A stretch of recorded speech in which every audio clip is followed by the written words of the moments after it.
Hello friends, நீங்கள் ஒரு புதுசாக சாம்சங் மொபைல் வாங்குறீங்கன்னா என்னென்ன விஷயங்கள்லாம் செய்யணும், என்னென்ன விஷயங்கள்லாம் செய்யக்கூடாது அப்படிங்கிறத இன்னைக்கு இந்த வீடியோவில் பார்க்க போகிறோம். ஒரு புது சாம்சங் மொபைலை வாங்கி சிம்மை இன்சர்ட் பண்ணி பவர் பட்டனை ஆன் பண்ணினதுக்கு அப்புறமா அவங்க கேட்கக்கூடிய எல்லா கொஸ்டினுக்குமே அக்ரி டன் அப்படின்னு கொடுத்துட்டு ஹோம் ஸ்க்ரீன் வரைக்கும் எவ்வளோ வேகமாக ஹோம் ஸ்க்ரீன் வர முடியுமோ அவ்வளோ வேகமாக நம்ம வருவோம். அவங்க கேட்குற கொஸ்டினில் உங்களுடைய பர்சனல் டேட்டாஸையும் ஷேர் பண்ணிக்கிறீங்களா அப்படிங்கிற கொஸ்டினும் உள்ளடங்கியிருக்கும். அதுக்கும் நம்ம ஓகே சொல்லி தான் உள்ள வரோம். ஸோ இந்த பர்மிஷனை நம்ம கொடுக்கறது மூலமா நம்மளுடைய டேட்டாஸை ஆட்டோமேட்டிக்கா அவங்க எடுத்துக்கிறாங்க. இன்னைக்கு இந்த வீடியோல எந்தெந்த கொஸ்டினுக்கு நம்ம ஓகே சொல்லணும், எந்தெந்த கொஸ்டினுக்கு நம்ம ஓகே சொல்லக்கூடாது அப்படிங்கறத தான் தெளிவா பார்க்க போறோம். இது கண்டிப்பா உங்களுக்கு யூஸ்ஃபுல்லா இருக்கும்னு நான் நினைக்கிறேன். வாங்க நம்ம வீடியோக்குள்ள போலாம். நீங்க ஆன்லைன்ல மொபைல் வாங்குறதா இருந்தா உங்களுக்கு மொபைல் ரீச் ஆன உடனே ஓபன் பாக்ஸ் டெலிவரி கொடுத்திருப்பீங்க. அதனால அந்த ப்ராப்ளம் உங்களுக்கு எதுவும் வந்திருக்காது. Suppose to be open box delivery இல்லைன்னா நீங்க கம்பல்சரி உங்க ஃப்ரெண்டோட மொபைல்ல எடுத்து நீங்க ஓபன் பண்றத வீடியோ பண்ணிக்கங்க. இந்த பாயிண்ட் நீங்க ஃபர்ஸ்டா பாத்துங்க. நெக்ஸ்ட் மொபைலை ஓபன் பண்ணி எல்லா பொருளும் இருக்குதான்னு சொல்லி பார்த்ததுக்கு பின்னால உடனே நீங்க சிம்மை இன்சர்ட் பண்ணி யூஸ் பண்ண ஆரம்பிச்சிடாதீங்க. ஃபர்ஸ்ட் நீங்க என்ன பண்றீங்கன்னு கேட்டா அந்த மொபைலுக்கு உண்டான டெம்பர் கிளாஸ் இது எல்லாம் நீங்க போட்டுட்டு வந்துருங்க. சோ எவ்வளவோ செலவு பண்ணி நம்ம அந்த மொபைலை வாங்குறோம். ஏன்னா இதெல்லாம் யூஸ் பண்ணாம கொரில்லா கிளாஸ் ப்ரொடெக்ஷனும் இல்லாத இருக்கக்கூடிய ஒரு மொபைல்ல நீங்க ஏதாவது ஸ்கிராச்சஸ் பண்ணிட்டீங்கன்னா டெம்பர் கிளாஸ் ஒட்டினாலும் உங்களுக்கு அது தெரியும். மொபைல் ஸ்கிரீனை ப்ரொடெக்ட் பண்ணாம மொபைல் யூஸ் பண்ணாதீங்க. ப்ரொடெக்ஷன் எல்லாம் பண்ணிட்டு அடுத்தது நீங்க முக்கியம் இன்னொன்னு பண்ண வேண்டியது என்னன்னா பாக்ஸ். அந்த பாக்ஸை கம்பல்சரி ஒரு பர்டிகுலர் இடத்துல கொண்டு போய் வச்சுங்க. ஏன்னா அது என்னைக்காவது ஒரு நாள் உங்களுடைய மொபைல் வந்து தொலைஞ்சிருச்சுன்னா கண்டிப்பா அந்த பாக்ஸ் தேவைப்படும். சோ தட் அந்த பாக்ஸ்ல IMEI நம்பர்லாம் இருக்கும். அதனால அந்த பாக்ஸை மட்டும் நீங்க தூக்கி வீசிடாதீங்க. ஒரு பத்திரமும் ஒரு இடத்துல எடுத்து வச்சுக்கோங்க. இந்த 3 பாயிண்ட்டையும் நீங்க பாத்துக்கிறீங்க. நான் புதுசா சாம்சங் M06 மொபைல் வாங்கியிருந்தேன். அந்த மொபைல் தான் ஸ்கிரீன்ல பாக்குறது. இதுல ஃபர்ஸ்ட் நான் சிம்மை இன்சர்ட் பண்ணிக்கிறேன். இன்சர்ட் பண்ணிட்டு பவர் பட்டனை பிரஸ் பண்ணிக்கிறேன். சோ உடனே ஆன் ஆயிருது.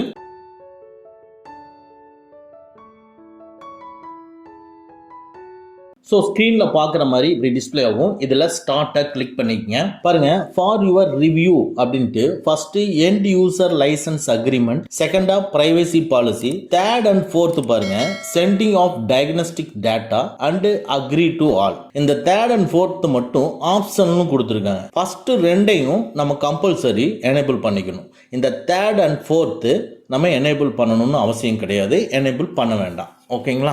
ஏன்னா இந்த சென்டிங் டயக்னோஸ்டிக் டேட்டாங்கிறது நம்மளுடைய டேட்டாஸை நம்ம என்னென்ன பண்ணிட்டு இருக்கிறோமோ அந்த டேட்டாஸை எல்லாமே வெளியே அனுப்புறதுக்கு உண்டான பர்மிஷனை தான் நம்ம கொடுக்குறோம். ஸோ தட் இந்த சென்டிங் டயக்னோஸ்டிக் டேட்டாவை எனேபிள் பண்ண வேண்டாம். அதுக்கு கீழே இருக்கிற அக்ரி டு ஆலையும் எனேபிள் பண்ண வேண்டாம். பண்ணாம கீழே இருக்கிற அக்ரிங்கிறத கிளிக் பண்ணிக்கங்க. உடனே நெக்ஸ்ட் ப்ராசஸ் போயிருது. உங்களுடைய பழைய போன்ல இருக்கிற டேட்டாஸை அப்படியே நீங்க இதுக்கு டிரான்ஸ்ஃபர் பண்ணணும் அப்படின்னா இதை பண்ணிக்கலாம். அதுதான் இங்க கேக்குது. ஸோ பழைய போன்ல இருந்தாலும் சரி, டேப்லெட்ல இருந்தாலும் சரி, அந்த டேட்டாஸை நம்ம இங்க டிரான்ஸ்ஃபர் பண்ணிக்கலாம். அது கீழே தான் சொல்லியிருக்காங்க பாருங்க. இது சாம்சங்கோட கேலக்சியில இருந்து நீங்க டிரான்ஸ்ஃபர் பண்றீங்களா, இல்ல வேற ஏதாவது ஆண்ட்ராய்டு டிவைஸ்ல இருந்து நீங்க டிரான்ஸ்ஃபர் பண்றீங்கன்னா ஃபர்ஸ்ட்ல இருக்கிற கேலக்சி ஆர் ஆண்ட்ராய்டு டிவைஸை கிளிக் பண்ணணும். இல்லைன்னா ஐபோன் அண்ட் ஐபேட்ல இருந்து இந்த மொபைலுக்கு டிரான்ஸ்ஃபர் பண்றதா இருந்துன்னா செகண்டா இருக்கிறத கிளிக் பண்ணணும். இல்ல நான் மேனுவலா செட் பண்ணிக்கிறேன், நான் இதெல்லாம் எதுவுமே பண்ணலன்னா மூணாவதா இருக்கிற செட்டப் மேனுவலி அப்படிங்கிறத கிளிக் பண்ணிக்கங்க. ஸோ இதில் வந்து உங்களுக்கு வைஃபை கனெக்ஷன் பண்ணட்டுமா அப்படின்லாம் கேட்குது. இப்போ நம்மளுடைய வேலை என்னன்னா இந்த புது மொபைலில் நம்ம சிம்மை இன்சர்ட் பண்ணிட்டு அடுத்தது டைரெக்டாக ஹோம் ஸ்க்ரீன் போகணும். ஸோ அங்கே ஹோம் ஸ்க்ரீன் வந்ததுக்கு அப்புறமா வைஃபை எல்லாம் கனெக்ட் பண்ணிக்கலாம். இங்கே நம்ம கனெக்ட் பண்ணணும்னு அவசியம் கிடையாது. ஸோ தட் கீழே இருக்கிற ஸ்கிப்பை கிளிக் பண்ணிக்கங்க. மறுபடியும் ஒரு சின்ன ரெக்வஸ்ட் ஒன்று கேட்குது, தயவு செஞ்சு வைஃபையாச்சும் கனெக்ட் பண்ணு, ஏன்னா நான் வச்சிருக்கக்கூடிய சாஃப்ட்வேர் எல்லாம் நான் அப்டேட் பண்ணிக்கிறேன் அப்படின்னு சொல்லுது. ஸோ அதெல்லாம் நம்ம உள்ளே போய் பார்த்துக்கலாம். அதனால் மறுபடியும் ஸ்கிப்புங்கிறத கிளிக் பண்ணிக்கங்க. ஓகே, இப்போ நம்ம மொபைலுக்கு உண்டான ஒரு ப்ரொடெக்ட் பண்ணி ஆகணும். அது நீங்கள் ஃபேஸ் ரெகக்னைஸ் பண்ணுறீங்களா, இல்லை ஃபிங்கர் பிரிண்டா, பேட்டர்னா, பின்னா, பாஸ்வேர்டா, எது வேணுமோ நீங்கள் போட்டுக்கலாம். நான் இப்போ பேட்டர்னுங்கிறத செலக்ட் பண்ணிக்கிறேன். ஸோ ஃபஸ்ட் டைம் நான் என்ன பேட்டர்னுங்கிறத நான் கொடுத்துட்றேன். அதுக்கப்புறம் மறுபடியும் கன்ஃபார்ம்னு சொல்லி கேட்குது, அதை கிளிக் பண்ணிக்கிறேன். ஸோ செகண்ட் டைமும் சேம் பேட்டர்ன் நம்ம கொடுத்துருக்குங்க. கொடுத்துட்டு கன்ஃபார்ம்ங்கிறத கிளிக் பண்ணிக்கங்க. ஓகே, பேட்டர்ன் செட் ஆயிருச்சு. அடுத்தது வந்து பார்த்தீங்கன்னா யூஸ் லொக்கேஷன், உன்னோட லொக்கேஷன் எல்லாமே நான் யூஸ் பண்ணட்டுமான்னு கேட்குது. இந்த இடத்துல தான் நீங்கள் ரொம்ப கேர்ஃபுல்லாக நீங்கள் என்ட்ரு பண்ணணும். பார்த்தீங்கன்னா உங்களுடைய லொக்கேஷனை எந்த ஒரு செயல்களை செய்கிறதா இருந்தாலும் நான் லொக்கேஷனை ஆன் பண்ணிக்கிட்டுமா அப்படின்னு நீங்கள் கேட்குது. ஸோ இதை வந்து ஃபஸ்ட்டு டிசேபிள் பண்ணிக்கங்க.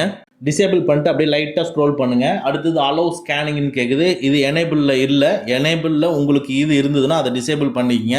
அதுக்கு அடுத்தது send usage and diagnostic data. So நம்ம பண்ணுறது எல்லாத்தையும் காப்பி பண்ணி நம்மளுடைய டேட்டாவை வெளியே அனுப்புறதுக்கு உண்டான பர்மிஷன் தான் இது. ஸோ டிவைஸை மெயின்டைன் பண்ணுறதுக்காக இது எனேபிளில் இருக்கும். நீங்கள் டிசேபிள் பண்ணிக்கங்க. அடுத்தது அப்படியே கீழே வந்தீங்கன்னா கீழே இருக்கிற அக்செப்ட்ங்கிறத கிளிக் பண்ணிக்கங்க.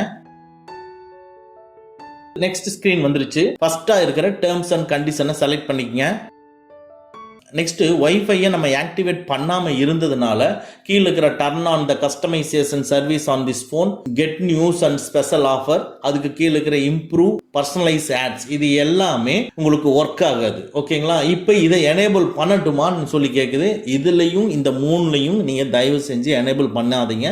பண்ணிட்டீங்கன்னா ஒரு லாக் ஸ்கிரீன்ல இருக்கும் பொழுது வால்பேப்பர் ஆட்டோமேட்டிக்கா சேஞ்ச் பண்ற மாதிரி வரும். உங்களுக்கு ஏதாவது நீங்க ஒன்று ரன் பண்ணிட்டு இருக்கிறப்போ உங்களுக்கு அட்வர்டைஸ்மெண்ட் வந்துட்டு போகும். இந்த மாதிரி ஆப்ஷன்ஸ் தான் இதெல்லாம் எனேபிள் பண்ணாம அப்படியே விட்டுருங்க. விட்டுட்டு அப்படியே கீழே லைட்டா ஸ்க்ரோல் பண்ணி அக்ரி அப்படிங்கிறத கிளிக் பண்ணிக்கங்க. நெக்ஸ்ட் பாருங்க, இந்த சாம்சங் சர்வீஸ்ல ஒரு சூப்பர்பான ஃபீச்சரை கொண்டு வந்திருக்காங்க, ஆட்டோ பிளாக்கர். அதாவது நீங்க பிளே ஸ்டோர்ல போய் இன்ஸ்டால் பண்ணாம வேற எங்கேயாவது இருந்து இன்ஸ்டால் பண்ணி உள்ள கொண்டு வரக்கூடிய அப்ளிகேஷனை அலோவ் பண்ணாது. அதே மாதிரி வைரஸ் இருக்கக்கூடிய ஒரு இமேஜஸோ ஒரு மெசேஜோ உள்ள அலோவ் பண்ணாது. நெக்ஸ்ட் ஸ்கேமர்ஸ் அனுப்பக்கூடிய சாஃப்ட்வேர் அப்டேட்டை அலோவ் பண்ணாது. ஓகேங்களா? ஸோ இந்த சர்வீஸ் எல்லாம் நான் எனேபிள் பண்ணுறேன்னு சொல்லியிருக்கேன். அதனால ஃபர்ஸ்ட்டாக இருக்க ஆட்டோ பிளாக்கருங்கிறத எனேபிள் கண்டிப்பாக பண்ணிக்கங்க. நெக்ஸ்ட் அது கீழே இருக்கிற கஸ்டமைசேஷன் சர்வீஸ், ஸோ தட் அது உங்களுக்கு தேவைன்னா கஸ்டமைசேஷன் சர்வீஸை எனேபிள் பண்ணிக்கங்க. நான் எனேபிள் பண்ணிட்டு கீழே இருக்கிற அக்ரிங்கிறத கிளிக் பண்ணிக்கிறேன். நெக்ஸ்ட் உங்கள் மொபைல் வந்து எப்போவுமே லைட் மோடில் வேணுமா டார்க் மோட் வேணுமா கேட்குது. இதில் எது உங்களுக்கு விருப்பமோ அதை நீங்கள் கொடுத்துக்குங்க. நான் லைட் மோடை செலக்ட் பண்ணிவிட்டு கீழே இருக்கிற நெக்ஸ்ட்டுங்கிறத கிளிக் பண்ணிக்கிறேன். ஸோ இப்போ டிஸ்பிளே ஆகிறதான் ப்ரீ இன்ஸ்டால்டு ஆப்ஸ். ஸோ இப்போ டிஃபால்ட்டாக சாம்சங் மொபைலில் இன்ஸ்டால் ஆகிருக்கக்கூடிய அப்ளிகேஷன், இதை நீங்கள் எனேபிள் பண்ணிவிட்டு ஓகே கொடுத்துட்டிங்கன்னா வைஃபை கனெக்ட் பண்ணுறப்போ இந்த அப்ளிகேஷன் எல்லாம் ஆட்டோமேட்டிக்காக அப்டேட் பண்ணட்டுமா அப்படின்னு சொல்லி கேட்குது. இது உங்களுக்கு தேவைன்னா அப்டேட் பண்ணிக்கங்க, இல்லை தேவையில்லை அப்படின்னு நினச்சிங்கன்னா டிசேபிள் பண்ணிவிட்டு கீழே இருக்கிற நெக்ஸ்ட்டுங்கிறத கிளிக் பண்ணிக்கங்க. அவ்வளோதான். இப்போ ஹோம் அப்படிங்கிறத நீங்கள் கிளிக் பண்ணிக்கங்க. சிம் என்ன இன்சர்ட் பண்ணியிருக்கீங்களோ அதெல்லாம் உங்களுக்கு டிஸ்பிளே பண்ணிவிட்டு கீழே டன்னுங்கிறத கேட்குது. ஸோ டன்னை கிளிக் பண்ணிக்கங்க. நெக்ஸ்ட் அக்ரியை கிளிக் பண்ணிக்கங்க.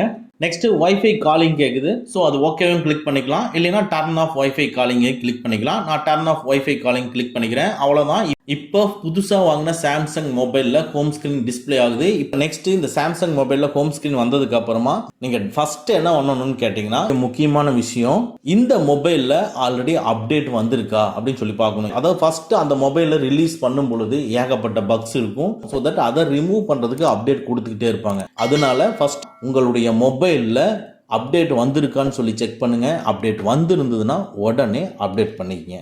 அப்போ தான் இருக்கிற பக்ஸ் எல்லாமே கிளியர் ஆயிரும். அதை எப்படி நம்ம அப்டேட் பண்ணுறதுன்னா, உங்கள் சாம்சங் மொபைலில் செட்டிங்ஸை கிளிக் பண்ணிக்கங்க. அப்படியே கீழே ஸ்க்ரோல் பண்ணிங்கன்னா அபவுட் ஃபோனுன்னு இருக்கும். அபவுட் ஃபோனை கிளிக் பண்ணிக்கங்க. இப்போ அபவுட் ஃபோனுக்குள்ளே கீழே லைட்டாக ஸ்க்ரோல் பண்ணிங்கன்னா சாஃப்ட்வேர் அப்டேட்டுன்னு இருக்கும். அதை கிளிக் பண்ணிக்கங்க.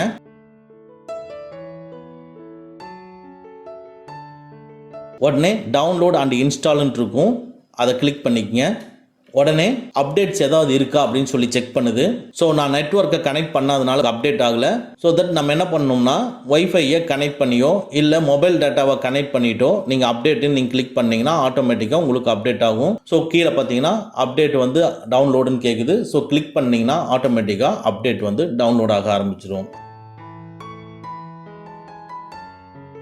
நீங்கள் ஒரு சாம்சங் மொபைலை புதுசாக வாங்கினதுக்கு அப்புறமா நம்ம சொன்ன மாதிரி எல்லா செட்டிங்ஸையும் பண்ணிவிட்டு உள்ளே வந்துட்டு சாஃப்ட்வேர் அப்டேட்டை கிளிக் பண்ணி சாஃப்ட்வேர் அப்டேட் பண்ணி முடிச்சுங்க. அதுக்கு அப்புறமா இப்போ கீழிருந்து மேலே ஸ்வைப் பண்ணிங்கன்னா இதில் ஆல்ரெடி இன்ஸ்டால் பண்ண எல்லா அப்ளிகேஷனுமே டிஸ்பிளே ஆகும். இந்த மொபைலுக்குள்ளே நீங்கள் மூவ் பண்ணி பார்த்துட்டு ஸோ எந்தெந்த அப்ளிகேஷன்லாம் உங்களுக்கு தேவையில்லையோ ப்ரீ இன்ஸ்டால் பண்ணியிருப்பாங்க இல்லைங்களா, அந்த இன்ஸ்டால் பண்ண அப்ளிகேஷன் எதெல்லாம் தேவையில்லையோ அதெல்லாம் கிளிக் பண்ணி அன்இன்ஸ்டால்னு வருது. அன்இன்ஸ்டாலை கிளிக் பண்ணி ரிமூவ் பண்ணி பண்ணிக்கங்க. ஸோ தேவையில்லாத உங்களுக்கு விட்ஜெட் எல்லாம் டிஸ்ப்ளே ஆகிட்டு இருக்கும். அதில் எது எது வேணும் எது எது வேண்டாம் அப்படிங்கிறதெல்லாம் ரிமூவ் பண்ணிக்கங்க.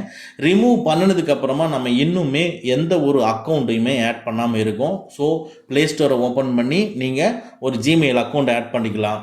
அப்படி இல்லைன்னா ஜிமெயிலை ஓப்பன் பண்ணி நீங்கள் பழைய மொபைலில் எந்த ஜிமெயில் அக்கௌண்ட் வச்சுருந்தீங்களோ அந்த ஜிமெயிலை இங்கே ஆட் பண்ணிட்டீங்கன்னா ஆட்டோமேட்டிக்காக அதில் இருக்கக்கூடிய காண்டாக்ட் எல்லாமே இதில் சிங்க் ஆயிரும். அடுத்தது வாட்ஸ்அப் இதில் இன்ஸ்டால் பண்ணும்பொழுது ஆல்ரெடி பேக்கப் பண்ணதெல்லாம் இது ரீஸ்டோர் பண்ணிக்கும். ஸோ இந்த மாதிரி சின்ன சின்ன வேலைகள்லாம் நீங்கள் செஞ்சுட்டு உங்கள் மொபைலில் நீங்கள் யூஸ் பண்ணிக்கலாம். இனி வரக்கூடிய வீடியோவில் உங்ககிட்ட சாம்சங் 5G மொபைல் வச்சுருந்தீங்கன்னா அதில் இருக்கக்கூடிய ஒவ்வொரு ஃபீச்சர்ஸையும் இனி கண்டினியூ வீடியோவில் நம்ம போட போகிறோம். இந்த வீடியோ உங்களுக்கு யூஸ்ஃபுல்லாக இருந்துச்சுன்னா லைக் பண்ணிக்கங்க. ஓகே ஃப்ரெண்ட்ஸ், அவ்வளோதான். இந்த வீடியோ உங்களுக்கு பிடிச்சிருந்தனா லைக் பண்ணுங்கள், உங்கள் நண்பர்களுக்கு மறக்காமல் ஷேர் பண்ணுங்கள். இந்த மாதிரி டெக்னிக்கலான விஷயங்களை நீங்கள் தெரிஞ்சுக்கணும்னா நம்ம சேனலை மறக்காமல் சப்ஸ்கிரைப் பண்ணிக்கங்க. கூடவே இருக்கிற பெல் ஐக்கானை ப்ரெஸ் பண்ணிக்க. நம்மளுடைய அடுத்த வீடியோ உங்களுக்கு உடனுக்குடன் தெரிய வரும். Thank you friends, thank you very much. see you again next videos.